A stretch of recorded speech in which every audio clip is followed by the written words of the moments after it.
नमस्कार साथियों, एक बार फिर से आप सभी का बहुत बहुत स्वागत है लोधा जी क्लासेस के बीए प्लेटफॉर्म पर। बीए सेकेंड ईयर में मध्यकालीन भारत के इतिहास पर हमारी चर्चा चल रही थी और आपके सिलेबस के अकॉर्डिंग आज का एक नया टॉपिक होगा जिस पर हम डिस्कस करेंगे। आज हम बात करने वाले हैं मुगल और सिख संबंधों पर। जी हाँ दोस्तों, मुगल और सिख संबंधों पर पूरे डिटेल में और एकदम व्यवहारिक रूप से हम आज चर्चा करेंगे, जिससे कि आपकी अंडरस्टैंडिंग इस टॉपिक पर पूरी तरह से हो जाए वो किसी प्रकार का कोई डाउट क्लास के बाद में ना रहे। लेक्चर नंबर 25 होने जा रहा है। 24 लेक्चर इससे पहले इस सीरीज में मतलब इस सब्जेक्ट में अभी तक हो चुके हैं। आइए बढ़ते हैं आगे। आगे बढ़े उससे पहले जो नए छात्र हैं उनको बता दें कि मेरे द्वारा इसी यूट्यूब प्लेटफॉर्म पर जो फ्री कोर्सेज के रूप में लॉन्च किए गए हैं, ऑलमोस्ट बीए के सभी सब्जेक्ट आप यहां पर देख सकते हैं, जो बिल्कुल फ्री ऑफ कॉस्ट यहां पर आप पढ़ सकते हैं। प्लेलिस्ट में जाइए, ये सारे सब्जेक्ट आपके लिए ही है। प्लेलिस्ट में सारे सब्जेक्ट अवेलेबल है, वो अपनी नोट्स के साथ में। इसके अलावा यदि आप में से कोई भी छात्र प्रतियोगी परीक्षा की तैयारी कर रहे हैं तो आपको मेरे द्वारा तैयार किया गया एक नया यूट्यूब प्लेटफॉर्म जिसका नाम है प्रज्ञान हिंदी, इसे विजिट करना चाहिए। यहां पर अभी करंट अफेयर का सेशन चल रहा है। इसके अलावा टॉप 5000 ऑल इंडिया जी के सीरीज के नाम से, जिसमें वन लाइनर क्वेश्चन के रूप में मैंने ऑलमोस्ट ये सारे सब्जेक्ट कवर किए हैं। इसके अलावा ये जो सब्जेक्ट आप देख रहे हैं, history, politics, geography, science, environment, economy आदि आदि, ये सारे सब्जेक्ट डिटेल में नोट्स के साथ में बहुत जल्द प्रोवाइड करने वाला हूं। तो आइए जुड़ जाइए प्रज्ञान हिंदी के साथ में, वहां पर भी क्लासेस लेना प्रारंभ कीजिए। चलिए, ये आपका सिलेबस है जिसके अकॉर्डिंग आपकी क्लासेस चल रही है। और सिलेबस की बात करें अभी तक आपकी जो है 2 यूनिट कंप्लीट हो चुकी है। अभी हम बात कर रहे हैं थर्ड यूनिट में टॉपिक नंबर 3 पर, मुगल और सिख संबंधों पर। क्लियर है। और अब थर्ड यूनिट में जो है, इसमें अब ज्यादा टॉपिक नहीं बचेंगे, मात्र 3 टॉपिक और बचते हैं। इसके साथ ही यूनिट 4 पर हम मूव करेंगे जल्दी ही। चलिए, टेबल ऑफ कंटेंट पर मूव करते हैं, देखते हैं क्या क्या पढ़ने वाले हैं आज के इस पूरे सेशन में। तो मुगल सिख संबंध के अंतर्गत हम 7 कॉन्सेप्टों पर चर्चा करेंगे सेपरेटली, अलग अलग।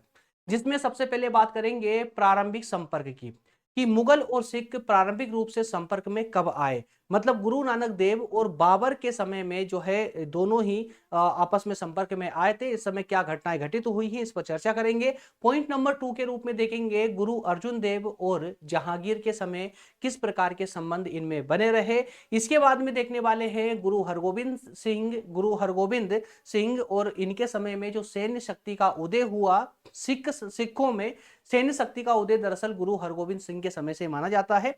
पूरे विस्तार से चर्चा करेंगे इस पॉइंट पर भी। पॉइंट नंबर 4 में हम देखेंगे गुरु तेग बहादुर और औरंगजेब के समय की घटनाओं के बारे में। उसके बाद में बात करने वाले पॉइंट नंबर 5 में गुरु गोविंद सिंह और खालसा पंथ की।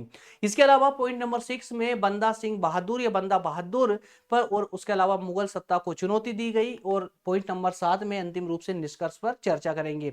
तो जो 7 पॉइंट आप देख रहे हैं, इन सभी 7 पॉइंटों के माध्यम से मुगल और सिखों के बीच में जो संबंध रहे हैं, उन संबंधों पर हम कंप्लीट एक अंडरस्टैंडिंग बना लेंगे। तो आइए सेशन के लास्ट तक बने रहना और हर एक टॉपिक को एकदम व्यवहारिक रूप से हम क्लियर करेंगे ताकि आपकी अंडरस्टैंडिंग बेहतर हो सके। लेते हैं इसका पॉइंट नंबर पहले के अंतर्गत जो है दोस्तों, मैंने आपको बताया कि हम प्रारंभिक संपर्क की हम बात करने वाले। इसका मतलब क्या हुआ कि भाई सबसे पहले मुगल और सिख आमने सामने कब आए। आमने सामने कब आए, तो जब, क्योंकि सिख परंपरा रही है भारत में, प्राचीन समय से बनी रही है। लेकिन बाबर चूंकि मुगलों की एंट्री बाबर के माध्यम से हुई पहली बार, तो जैसे ही बाबर की एंट्री भारत में होती है तो वैसे ही जो है इनका आमना सामना होता है। तो उस समय में क्या घटना घटित हुई है, पूरी पॉइंट टू पॉइंट हम आगे बढ़ेंगे, पॉइंट टू पॉइंट आगे बढ़ेंगे। ठीक है ना। तो सिख और मुगलों के संबंध जो है धार्मिक, राजनीतिक और सामाजिक रूप से बहुत ज्यादा जटिल बने रहे और परिवर्तनशील भी होते रहे। इसका मतलब क्या हुआ कि समय समय पर इनके संबंध परिवर्तित होते रहे हैं, कभी जटिल रहे तो कभी शांतिपूर्ण बने रहे। लेकिन हाँ, हम पूरी घटनाओं को पढ़ने के बाद निष्कर्षतः हम ये जरूर कहेंगे कि इनके मध्य में जो संबंध रहे हैं, शांतिपूर्ण कम और जटिल ज्यादा रहे हैं। क्लियर है। तो शुरुआत करते हैं प्रारंभिक संपर्क से, गुरु नानक देव और बाबर के एंट्री के साथ ही। ठीक है ना। तो सिख धर्म के संस्थापक गुरु नानक देव जो है सिख धर्म के संस्थापक माने जाते हैं। इस प्रकार से ये सिखों के पहले गुरु माने जाते हैं। गुरु नानक देव जो कि 1469 से 1539 तक सिखों के गुरु रहे हैं। इनका संपर्क मुगल साम्राज्य के संस्थापक बाबर से हुआ। जब बाबर ने सैयदपुर, जो कि वर्तमान पाकिस्तान का एक शहर है, वहां पर हमला किया तो गुरु नानक देव को अन्य कैदियों के साथ में बंदी बना लिया गया था, लेकिन शीघ्र ही उन्हें रिहा भी कर दिया गया। और जब रिहा किया गया तो गुरु नानक देव ने वापस आकर के बाबर के आक्रमणों की आलोचना अपने साहित्यों में की, या कहें कि अपनी रचनाओं में की, और उनके द्वारा, बाबर के द्वारा किए जा रहे अत्याचारों का भी उन्होंने विस्तार से वर्णन किया है। बस यहीं से शुरुआत होती है मुगल और सिख संबंधों की। दरअसल दोस्तों, जब गुरु नानक देव को बंदी बनाया गया तो उन्होंने उस समय बाबर के द्वारा जनता पर किए जा रहे अत्याचार और उसके द्वारा जो विभिन्न क्षेत्रों पर जो आक्रमण किए जा रहे थे, उनका नरसंग जो अत्याचार था उसको देखा और उसी का वर्णन उन्होंने अपनी रचनाओं में करना प्रारंभ कर दिया। और इसी कारण से मुगलों की आंखों में अब ये सिख खटकने लगे थे, मतलब कह सकते हैं कि इनके संबंधों में कटुता यहीं से प्रारंभ हो जाती है। इसके बाद में नंबर आता है गुरु अर्जुन देव और जहांगीर का। जी हां, गुरु अर्जुन देव और जहांगीर का जो समय काल रहा है, संबंधों का जो समय काल रहा है, इसमें तनाव में अत्यधिक वृद्धि हुई। दरअसल पांचवें सिखों के पांचवें गुरु गुरु अर्जुन देव, जो 1563 से 1606 तक सिखों के गुरु रहे हैं, इनके समय में सिख समुदाय की संख्या और प्रभाव में वृद्धि होने लगी। ध्यान से सुनिएगा, जब गुरु अर्जुन देव सिखों के गुरु बनते हैं तो इनके बनते ही जो है सिखों के समुदाय, मतलब सिखों की संख्या में और सिखों के प्रभाव में अब वृद्धि होने लगी थी। इसी समय में उन्होंने स्वर्ण मंदिर का निर्माण भी करवाया, जो आज सिखों के स्वर्ण मंदिर के रूप में जो आज प्रसिद्ध है ना, उस स्वर्ण मंदिर का निर्माण इन्होंने ही करवाया और आदि ग्रंथ का संकलन भी इनके समय में ही किया गया था। इसके अलावा मुगल सम्राट जहांगीर ने, अब दरअसल दोस्तों याद रखिए, यदि कोई आक्रमणकारी हो, यदि कोई शासक हो और वो अपने विरोधी को शक्तिशाली होते हुए देखे तो उससे बड़ा चिंता का विषय उसके लिए और कुछ नहीं हो सकता। उस समय में जहांगीर मुगल सम्राट था और वह निरंतर रूप से सिखों की शक्ति को बढ़ता हुआ देख रहा था और इसी बढ़ती हुई शक्ति को उसने अपने लिए खतरा माना। क्या माना? खतरा माना। और उसने गुरु अर्जुन देव को विद्रोहियों का समर्थन करने का आरोप लगा करके उन्हें गिरफ्तार करवा लिया। गिरफ्तार करवा करके 5 दिनों तक भयानक यातनाएं दी और अंततः उनकी इसी यातना के कारण मृत्यु हो गई। यातना को आप जो यातनाएं सिखों के गुरुओं को दी गई थी मुगल सम्राटों के द्वारा, वो यातनाएं बड़ी भयावह हुआ करती थी। इस चित्र के माध्यम से भी आप समझ सकते हो, उनको गर्म तवे पर, जलती हुई आग के गर्म तवे पर उनको बिठाया गया, ऊपर से गर्म रेती इनके ऊपर डाली गई और जब पूरी तरह से इनकी चमड़ी बाहर की जलने के बाद में उनको नदी में नहलाया गया, फिर लाया गया, फिर तवे पे बिठाया, फिर रेती डाली गई। इस प्रकार से इनको 5 दिनों तक यातनाएं दी गई और इसी यातना के दौरान इनकी मृत्यु हो जाती है। हालांकि मुगल सम्राटों ने जब ये यातना इनको दी, जो अत्याचार इनके ऊपर किए, इन्हीं अत्याचारों के कारण जो सिख समुदाय था ये और प्रबल होता चला गया। इसके बाद में गुरु गोविंद सिंह जो है सिखों के सरदार बनते हैं। गुरु हरगोविंद सिंह सैन्य शक्ति का उदय। अगला पॉइंट आता है आपका गुरु हरगोविंद सिंह और सैन्य शक्ति का उदय। दरअसल दोस्तों, जो अत्याचार मुगल सम्राटों के द्वारा किए जा रहे थे, जैसे कि गुरु अर्जुन देव पर जो अत्याचार किए, उन अत्याचारों को देखते हुए जो अगले गुरु बनते हैं गुरु हरगोविंद सिंह, जो कौन थे? ये गुरु अर्जुन देव के पुत्र थे। इन्होंने गुरु बनते ही सिख समुदाय को एक सैन्य शक्ति से विभूषित किया, एक सैन्य शक्ति बनाने का निर्णय लिया। उन्होंने सच्चा पातशाह, मतलब कि सच्चे राजा की उपाधि धारण की और अकाल तख्त की स्थापना भी उन्होंने कर ली। इसके अलावा गुरु हरगोविंद ने मुगलों के साथ कई युद्ध भी लड़े, जिनमें अमृतसर की लड़ाई और करतारपुर की लड़ाई शामिल है। गुरु हरगोविंद ने मुगलों के साथ में, मतलब ये पहले सिख गुरु थे जिन्होंने सैन्य शक्ति का संगठन करने के बाद में मुगलों से आमने सामने टक्कर लेना प्रारंभ कर दिया। अमृतसर की लड़ाई इन्होंने लड़ी, करतारपुर की लड़ाई मुगलों से इन्होंने लड़ी। इन संघर्षों ने सिखों की सैन्य शक्ति को और ज्यादा मजबूत बना दिया और मुगलों के प्रति उनके प्रतिरोध को दर्शाने का मौका दिया। गुरु अर्जुन देव पर जो अत्याचार हुए थे, जिस प्रकार से उन पर अत्याचार किए थे मुगल सम्राट ने, उन अत्याचारों का प्रतिरोध इन्होंने सैन्य संगठन के माध्यम से दिया। गुरु हरगोबिंद के बाद में सिखों के नए गुरु बनते हैं गुरु तेग बहादुर।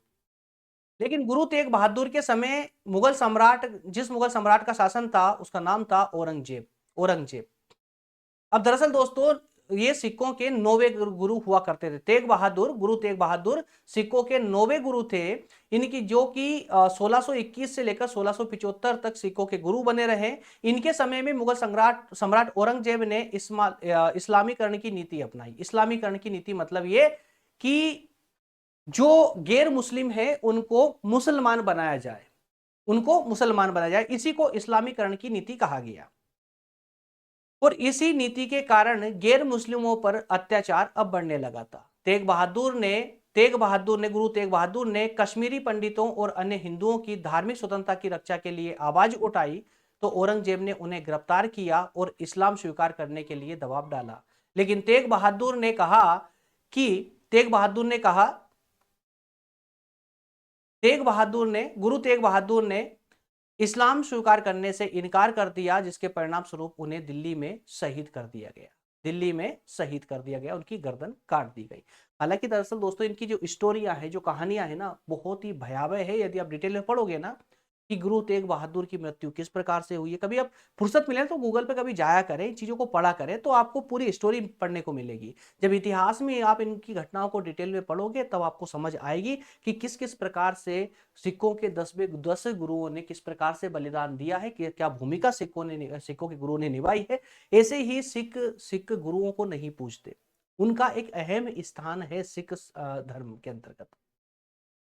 ठीक है, तो इस प्रकार से दिल्ली में गुरु तेग बहादुर भी शहीद हो जाते हैं। अब गुरु तेग बहादुर के बाद में सिखों के नए गुरु बनते हैं गुरु गोविंद सिंह। और ये खालसा पंथ की स्थापना करते हैं। और इस समय तक, मतलब गुरु गोविंद सिंह के समय तक, सिखों की जो शक्ति थी वो चरम स्तर पर पहुंच जाती थी। लेकिन गुरु गोविंद सिंह ने भी कई बलिदान दिए, अपने चारों पुत्रों का बलिदान दिया उन्होंने इस राह पर। 10वें गुरु के रूप में गुरु गोविंद सिंह 1666 से 1708 तक बने रहते हैं। इन्होंने 1699 में खालसा पंथ की स्थापना की, जिसे सिखों की सैन्य और धार्मिक पहचान और ज्यादा मजबूत हो जाती है। उन्होंने मुगलों के खिलाफ कई युद्ध लड़े। गुरु गोविंद सिंह ने मुगलों के खिलाफ कई युद्ध लड़े, और विशेष करके सरहिंद के जो सूबेदार थे वजीर खान, उसके साथ युद्ध लड़े। गुरु गोविंद सिंह के 4 पुत्र थे और चारों पुत्र इन संघर्षों में शहीद हो गए। 1707 में औरंगजेब की मृत्यु हो जाती है, और औरंगजेब की मृत्यु के बाद में गुरु गोविंद सिंह ने बहादुर शाह प्रथम के साथ मुलाकात की शांति व्यवस्था स्थापित करने के लिए। लेकिन इस मुलाकात का कोई परिणाम नहीं निकला। तनाव ऐसा का मुगलों और सिखों में तनाव ऐसा का ऐसा ही बना रहा। लेकिन गुरु गोविंद सिंह की मृत्यु के बाद में बंदा सिंह बहादुर सिखों के अगले गुरु के रूप में जो है आते हैं। गुरु गोविंद सिंह की मृत्यु के बाद उनके शिष्य बंदा सिंह बहादुर 1670 से 1716 के में ने सिखों का नेतृत्व किया और मुगलों के खिलाफ विद्रोह छेड़ दिया। इसके अलावा उन्होंने 1710 में सरहिंद पर कब्जा कर लिया और एक स्वतंत्र सिख राज्य की स्थापना भी उन्होंने कर ली। स्वतंत्र सिख राज्य की स्थापना। तो यहां पर आप ये देखिएगा कि जो प्रत्येक सिख गुरु रहे हैं, हर एक सिख गुरु के जीवन काल में एक विशेष घटना जरूर घटित हुई है, और वही विशेष घटना को आपको पकड़ के चलना है। यदि पूरा कॉन्सेप्ट आप याद रखना चाहते हो तो की पॉइंट को आप पकड़ लीजिए, ठीक है ना। तो गुरु गोविंद सिंह के बाद में बंदा सिंह बहादुर आते हैं, है ना, सिखों के गुरु के रूप में। ठीक है, सिखों के गुरु के रूप में उन्होंने भी मुगलों से संघर्ष जारी रखा और सरहिंद पर कब्जा इन्होंने कर लिया। इसके अलावा सरहिंद पर कब्जा करने के बाद में इन्होंने स्वतंत्र सिख राज्य की स्थापना भी कर ली। हालांकि 1716 में मुगलों ने उन्हें पकड़ लिया और दिल्ली में उन्हें और उनके साथियों को मृत्युदंड दे दिया। इसके अलावा अब बात करते हैं, ये दोस्तों यहां पर तक हुआ कॉन्सेप्ट क्लियर। और अब बात करते हैं, जरा निष्कर्ष पर आते हैं। निष्कर्ष पर अगर चर्चा करें तो मुगल काल के दौरान सिख और मुगलों के संबंधों में, जैसा मैंने आपको प्रारंभिक रूप से बताया था कि इनके जो संबंध रहे हैं ये अधिकतम समय तक इनके संघर्ष में ही रहे हैं। सहयोग और सुलह के जो समय था बहुत ना के बराबर रहा, कम रहा है। ठीक है, तो संघर्ष के चरण या संघर्ष के पहलू सबसे ज्यादा देखे गए हैं इनके संबंधों में।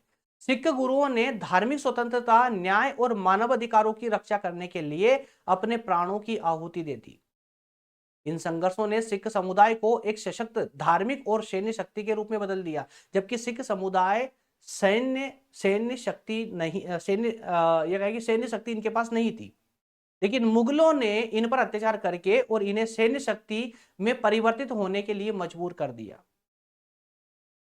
इसके अलावा उन्होंने आगे चल करके पंजाब में सिख साम्राज्य की स्थापना का मार्ग भी प्रशस्त कर दिया। इस प्रकार से पंजाब में सिख साम्राज्य की स्थापना होती है आगे चल करके। ये थी मुगलों और सिखों के मध्य जो घटना या जो घटना काल हुआ है उसकी पूरी कहानी। इसमें महत्वपूर्ण जितने भी सिख गुरु रहे हैं वो जो जो घटनाक्रम हुआ है मुगलों के साथ में उन पर हमने डिटेल में चर्चा की है। उम्मीद करता हूं पूरे टॉपिक में कहीं कंफ्यूजन नहीं होगी। छोटा सा टॉपिक था और उसी के समय के हिसाब से ही मैंने लेक्चर को कंप्लीट करने का प्रयास किया है, ठीक है ना। अनावश्यक समय देना भी मेरा कोई उद्देश्य नहीं होता है कि जानबूझ करके लेक्चर को आगे बढ़ा, क्योंकि मेरे मैक्सिमम लेक्चर जो है ना 40 मिनट से ऊपर के हैं, ज्यादा के हैं। लेकिन इसका मतलब ये नहीं है कि जानबूझ करके उनकी लेंथ ज्यादा बढ़ा दी जाती है, ऐसा नहीं है। बल्कि टॉपिक में जो कॉन्सेप्ट है, जो कंटेंट है, आपका कंटेंट के अनुसार ही मैं लेक्चर में समय लेने का प्रयास करता हूं। लेकिन ये भी मैं आपको पहले भी कई बार बता चुका हूं कि मैं कोई विशेष यूट्यूबर नहीं हूं जो समय का और कंटेंट का प्रॉपर ध्यान रखे और कम से कम समय देने का प्रयास करे, है ना। इतना नॉलेज, इतना विद्वान नहीं हूं मैं यूट्यूब के क्षेत्र में। तो जैसा बनता है, जैसे पढ़ा पाता हूं मैं आपको, क्योंकि यार देखिए जो टॉपिक होता है, टॉपिक में जितना समय लगता है मैं उतना पूरा समय लेता हूं। मैं घड़ी को नहीं देखता, मेरे पूरे स्टूडियो में कोई घड़ी नहीं है समय देखने के लिए कि कितना, है ना, समय इसमें हो चुका है। जितना को, जैसे आज कंटेंट कम था, टॉपिक छोटा सा था, तो जल्दी आज का टॉपिक कंप्लीट हो चुका है। कल वाले सेशन में बात करेंगे मराठों के उत्कर्ष पर। जी हाँ, शिवाजी की विजय और उनके प्रशासन पर पूरे विस्तार से चर्चा होगी। हाँ, कल वाला सेशन थोड़ा लंबा चलेगा, लेक्चर नंबर 26 के अंतर्गत। ओके फ्रेंड्स, चलिए मिलेंगे अगले कल वाले सेशन में। और सेशन जो है ये अभी इवनिंग में ही देने का प्रयास करूंगा, मैं आपको नाइट में ही देने का प्रयास करूंगा, रात में 9 बजे, ठीक है ना। ओके फ्रेंड्स, मिलेंगे अगले सेशन में, थैंक यू। हाँ, पीडीएफ की लिंक डिस्क्रिप्शन में दी गई है, व्हाट्सएप और टेलीग्राम ग्रुप की लिंक भी डिस्क्रिप्शन में दी गई, जाकर के उसको आप ज्वाइन कर सकते हैं। Okay friends, thank you.